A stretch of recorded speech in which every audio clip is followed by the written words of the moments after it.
Jerry Allerton, age 21. Single, picture of the average American young man, full of confidence and high hopes, trying to find a place for himself in life? Perhaps. But with an interesting slant.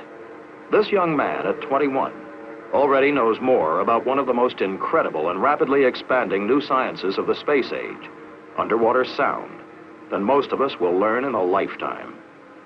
Jerry Allerton, Petty Officer, 2nd Class, U.S. Navy, Sonar Technician, Submariner.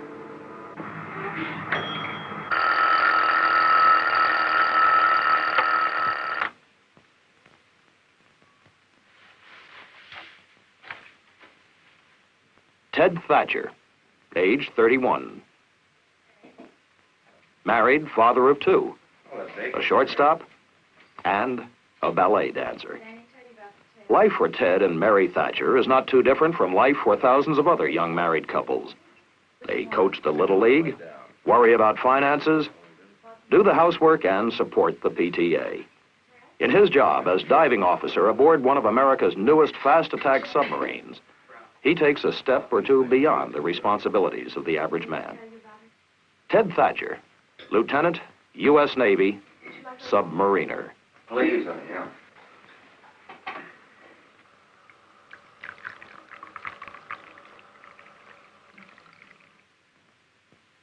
Steve Ferris, age 35, married with 3 children. Again, with interests and concerns like those of husbands and fathers everywhere. But unlike most men of 35, Steve Ferris, graduate of the United States Naval Academy, the U.S. Naval Submarine and Nuclear Power Schools, has a singular responsibility: the complete command of a $30 million fighting machine, a U.S. Navy submarine.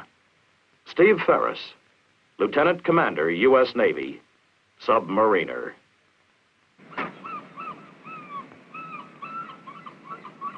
Ed Corbin, age? Well, only his wife and the Bureau of Personnel know for sure. But he admits to 27 years in the Navy. And 6 kids, 1 already graduated from college. Ed could have chosen a less hazardous life, as a plant foreman or construction supervisor maybe, or almost any white-collar job you want to name. But Ed Corbin has been in submarines since World War II. On purpose. Because he likes it. And because he thinks it's worthwhile. Going to sea is nothing new for Ed, or for his family. The routine is so familiar that the kids usually don't even make it down to the pier anymore. Ed Corbin, Master Chief Petty Officer, U.S. Navy, Submariner. This is about these men. The Ed Corbins, the Ted Thatchers, and the Jerry Allertons. Of many ranks and ratings at bases throughout the world.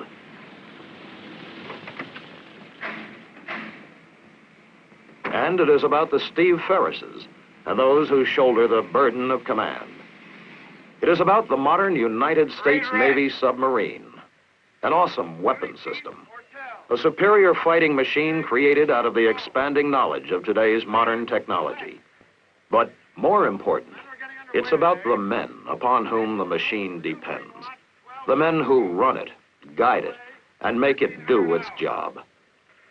For these men represent thousands more around the globe, from Pearl Harbor to Holy Lock, from New London to Sasebo. Men who stand literally at the forefront of the free world's defensive strength. The officers and men of the United States Navy Submarine Force.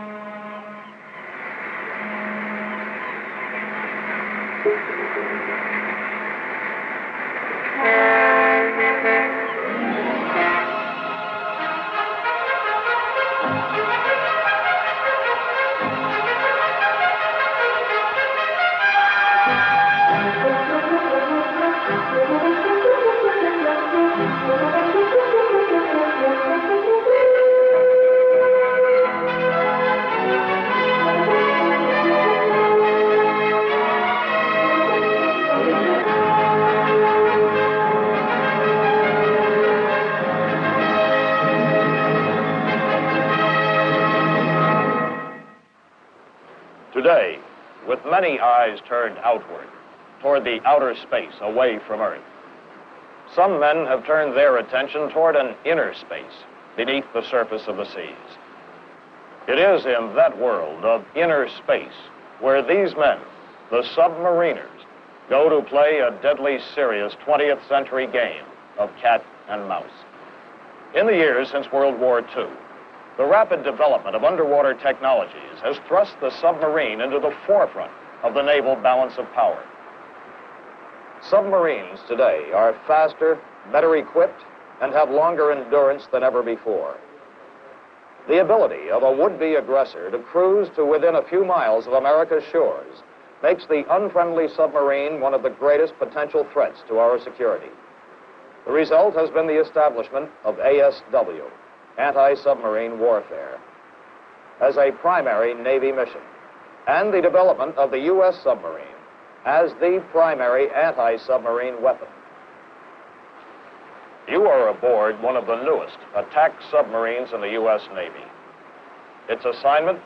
To disappear beneath the surface of the sea, to proceed silently and undetected to its assigned location, and to patrol on station, where it will detect and, if necessary, destroy any unfriendly intruder. This is the new look of ASW. Submarine versus submarine. The quiet, tedious exercise of skill and patience. The solemn game of hide and seek, played out in the silence and the darkness of inner space. Mr. Thatcher, make preparations for diving. Aye, sir. Prepare the bridge for diving. Bridge control. Ship has been ready for dive. Compensate check fine officer. Bridge aye. Bridge, this is Captain. I have the con. Bridge aye. Clear the bridge. Clear the bridge. Mr. Krieger, sound the diving alarm. Aye, sir.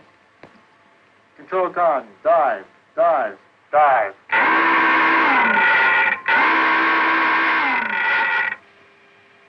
I'll head 2/3.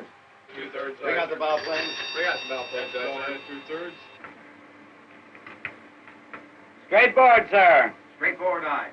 John, control. Straight board. Very well. Make your depth 200 feet. 200 feet aye. Make a depth 200 feet. 200 feet, aye, sir. 5 degree down, bubble. 5 degrees down. Open and down.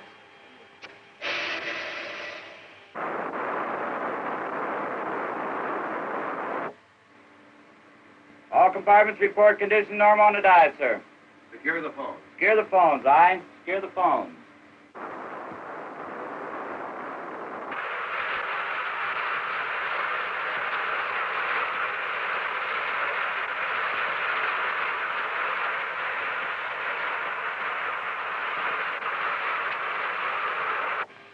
All right, ease your bubble. Keep my bubble, aye. Steady on depth 200. Stay on depth 200 feet, aye, sir. At 200 feet, sir. Aye. Mr. Krieger, take the con. The course is south, speed 3 knots, depth 200 feet. Course south, speed 3 knots, depth 200 feet. I have the con, sir. For all intents and purposes, we have disappeared. Once she descends below the surface, the submarine loses contact with the world above. She is cut off from the familiar means of surface communications by the opaque water around her. But that's the way the submarine wants it.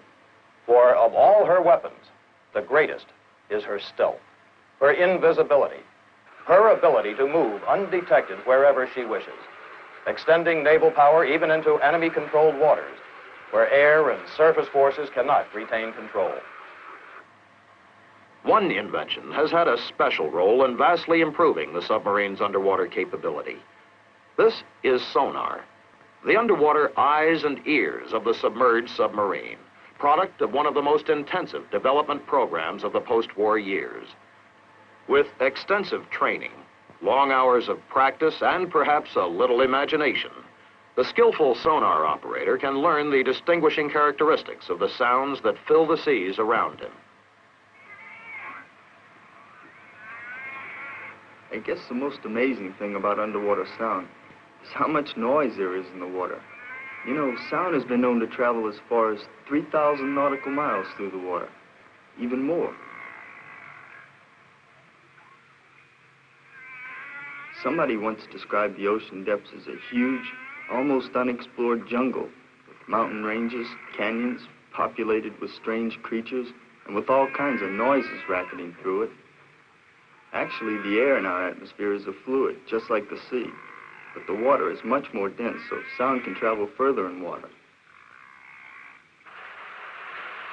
Although you can't see them, there are several arrays of hydrophones on the outside of the submarine hull to pick up sound. Then the sonar equipment amplifies it so that we can hear it better, identify it, and tell where it's coming from. It's a funny thing, but after a while, you can almost see with your ears the things that are moving in the water around you. Whales. A whole school of them. I never realized there were so many whales in the ocean.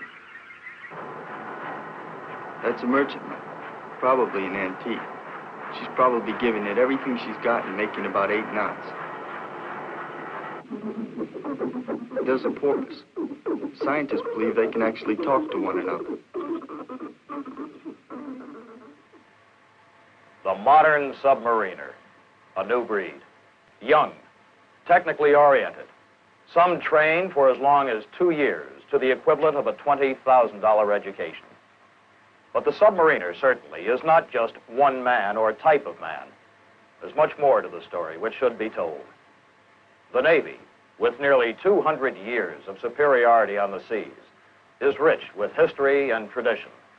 The accomplishments of today are, of course, the result of yesterday's labor in the submarine service, just as anywhere else.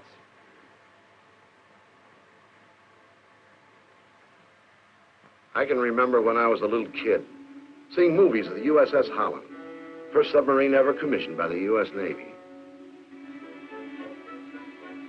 I remember my father said, you wouldn't be able to pay him enough to get him down in a thing like that.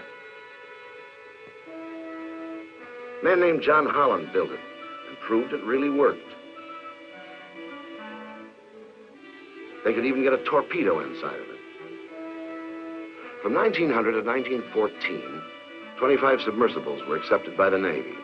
They carried only a handful of men and cruising ranges were limited. But most people didn't really consider the submarine a serious military threat until the First World War. German U-boats proved that the submarine was a deadly killer and revolutionized naval warfare. America went to work after that. The L boats, O, R, and the S boats. But the big advance came in the World War II fleet-type submarine. She was 320 feet long, faster and had greater endurance than any other sub in the world. My first 2 subs were fleet types in the Pacific, where the submarine force piled up a record number of kills against enemy shipping. Well, we thought then that the fleet type was the last word. Of course, that was, let's see, 24 years ago. None of us could have realized then how incredible the changes of the next 20 years would be.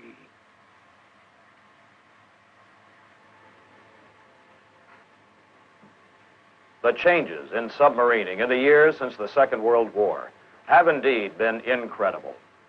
First, the snorkel, then nuclear power and revolutionary new hull designs. In general, as improvements were made, the hulls got larger and roomier, and consideration was given to habitability during design and construction.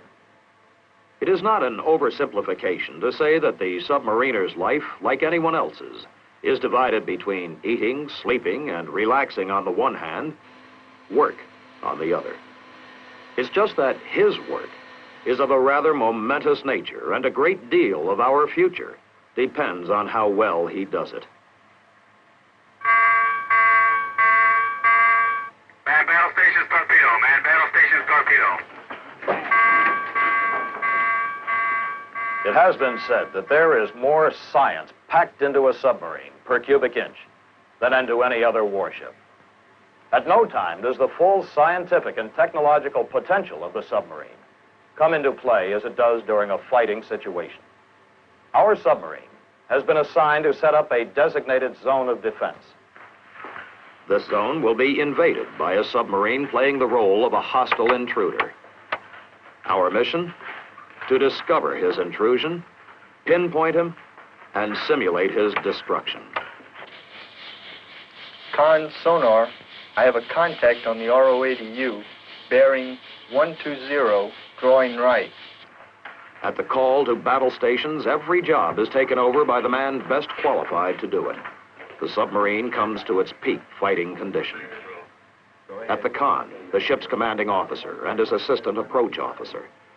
The diving officer, responsible for the submerged operation of the ship. Nearby, the fire control party.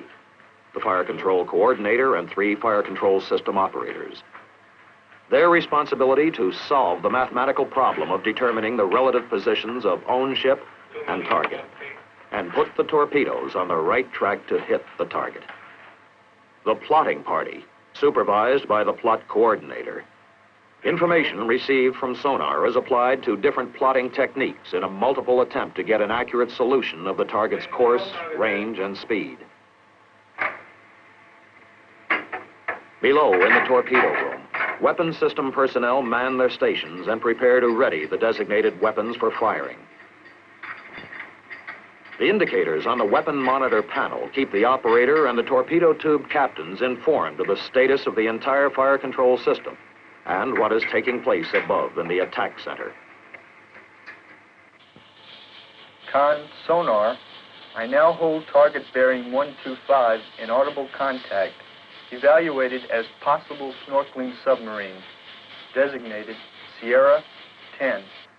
Very well, Sonar. Send bearings every minute and report when you can hold them in ATF. Sonar I, contact Sierra 10, now bearing 127 and closing. Make ready Mark 37-0 torpedoes in tubes 1 through 4. Aye, sir. Tubes forward, con. Make ready for Mark 37-0 torpedoes in tubes 1 through 4. Con attack. Mark 37-0 torpedoes are loaded in tubes 1 through 4. Con Sonar, contact Sierra 10, bearing 129. Evaluated as definite snorkeling submarine. I'm tracking in ATF. Very well, Sonar. Get a turn count on the contact. Sonar I. Plot. We'll make an approach against contact Sierra 10 bearing 130. He is a snorkeling submarine. I intend to fire 2 Mark 37-0 torpedoes.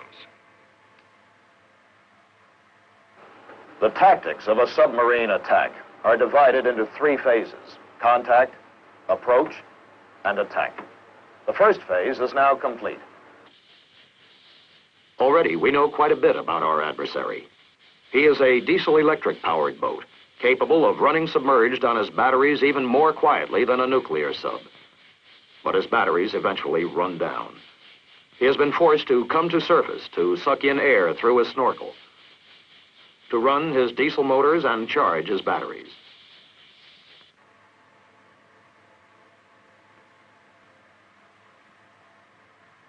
Now, in the approach phase, careful analysis of sonar information begins to reveal the position and motion of the target. The plotting party and the fire control party, using the sonar measurements, begin to pinpoint a target they cannot even see. Slowly, as we move closer and closer to the target, the information is modified, refined, becomes more and more exact. As the solution begins to look good, the final settings are made in the torpedoes. Set medium speed, normal search pattern with running depth 60 feet. And the tubes are made ready for launching.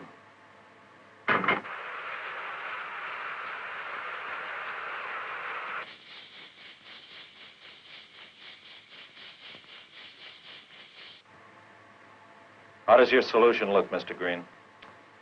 I think we have him, sir. We need 1 more bearing from sonar plot.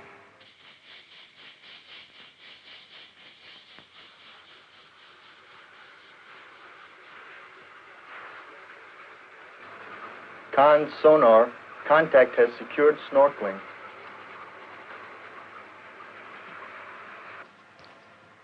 Contact has secure snorkeling. Plot I.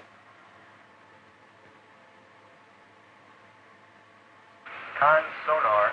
Contact is cavitating. Sounds like he's going deep.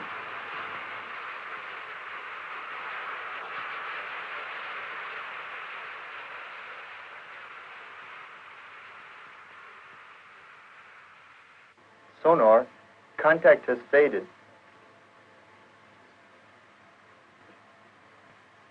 Sonar, shift to manual tracking and search 30 degrees around last contact. Sonar I.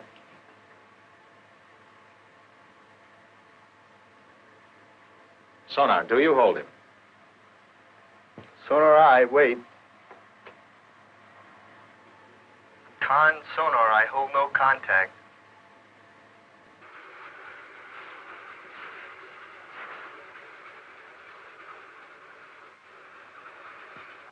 Sonar holds no contact. Plot I. All stop. Rig ship for ultra quiet. Aye, sir. All stop. Set condition ultra quiet. All stop I. All stop. All stop. Answers all stop. Mr. Krieger, take the con. I'm going below. Aye, sir. I have the con.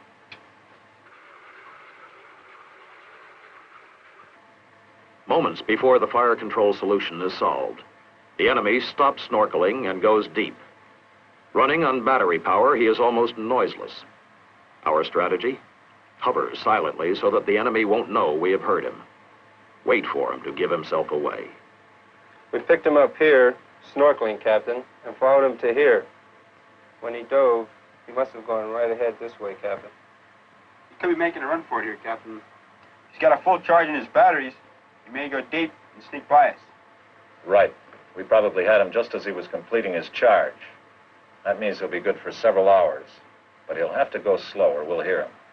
Now, my guess is we ease over this way. We should pick him up about here, right after lunch. Yes, sir.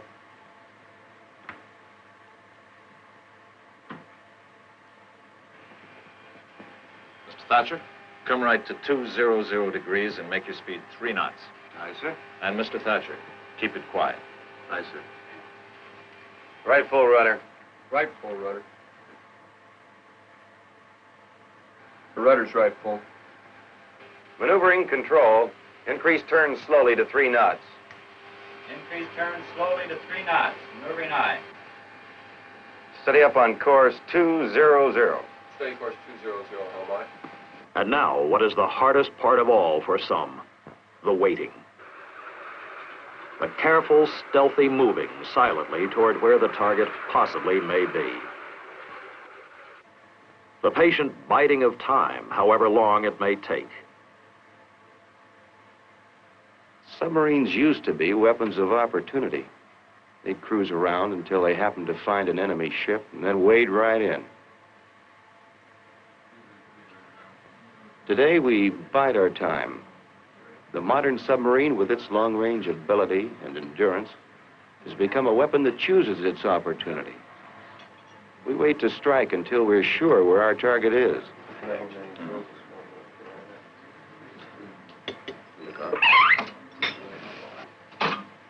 Captain, pass the word to man battle stations. I have him again. Snorkeling. Same contact we had this morning. Let's get him this time.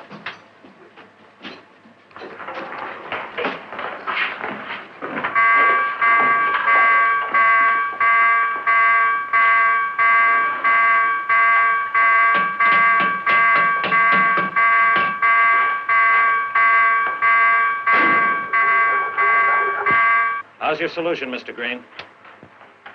Looks good, sir. All tubes ready in our respects. Match sonar bearings and shoot. Set. Shoot. Fire one.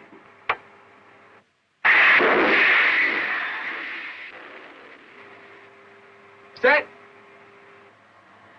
Shoot. Fire two. In an exercise firing of this kind, the target is notified by underwater telephone as soon as the torpedoes are fired. Notify Rum Runner the units are away. Aye, aye, sir. Run runner, run runner. This is Tabasco, Tabasco. 2 acoustic units away. Time, 1240 hours. Out. Again, nothing to do but wait. The torpedoes will take several minutes to reach the target. If they are on their mark, the target will hear them and report the outcome of the attack over the underwater phone.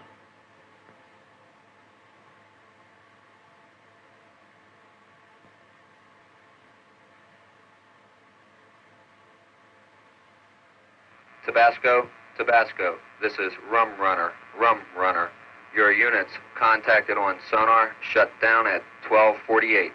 We now have them sighted in our wake. Evaluate your firing successful. Rum Runner out.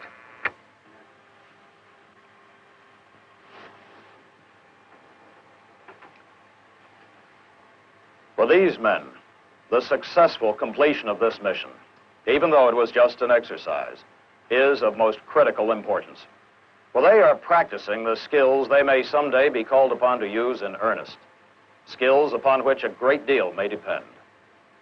They are working in a new dimension, under a new discipline, and armed with a host of new technologies, which even the visionary builders of America's first submarine, the Holland, could never have imagined.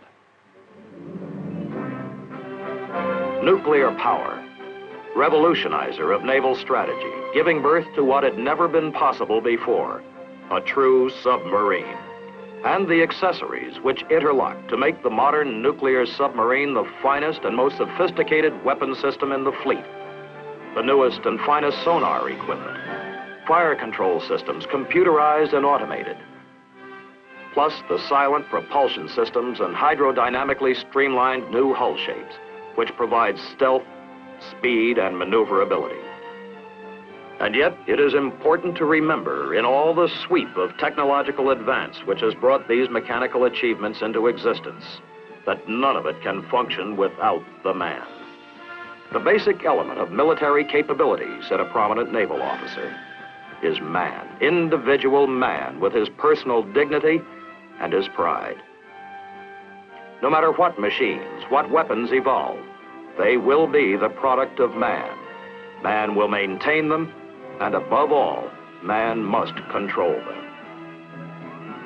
Today, a new breed of forward-thinking men maintain that control over one of the most powerful and sophisticated weapon systems, which stands in defense of the free world. They are the Submariners.